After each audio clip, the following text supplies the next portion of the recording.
ওই ক্যারেক্টারিস্টিক গুলো কি? They give birth to live babies. আমরা কিন্তু দেখি না ক্যাট, ডগ, হিউম্যানস, টাইগার্স এইসব অ্যানিমালসদেরকে এগস লে করতে দিয়ে সেখান থেকে বেবিজ হচ্ছে, তারা কিন্তু বেবিজদের ডাইরেক্টলি বার্থ দিচ্ছে। আর কি আছে difference? Body is covered in hair or fur. আমাদের বডিতে বডি হেয়ার আছে, আমরা দেখতে পাচ্ছি আমাদের চারিপাশে যে ম্যামলস, ক্যাটস, ডগস, এদের বডি ফারে কভার করা। এই বেবিসগুলো যতদিন না নিজেরা খাবার খেতে পারছে ততদিন তারা মাদারের মিল্কটা খেয়ে বেঁচে থাকে।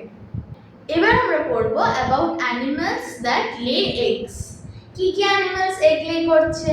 বার্ডস, ইনসেক্টস, রেপটাইলস, এই অ্যানিমালসগুলো এগস লে করছে, সেই এগসগুলো হ্যাচ করে বেবিজ হচ্ছে।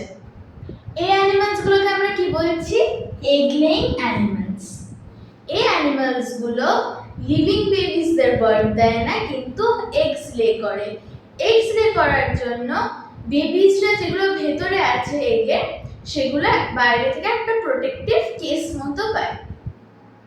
এবার বেবিসগুলো ওই কেসের মধ্যে আস্তে আস্তে ডেভেলপ হচ্ছে। ডেভেলপ হওয়ার পর যখন পুরোপুরি ডেভেলপ হয়ে যাচ্ছে তখন সেটা হ্যাচ করছে।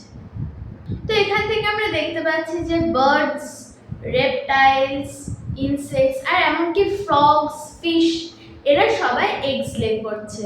এবার কোয়েশ্চেনটা হলো যে এই যে এগস গুলো লে করছে, অনেক অ্যানিমালরা কিন্তু এই বেবিস গুলোকে হান্ট করতে পারে, তাহলে কি করে প্রোটেকশন দিচ্ছে?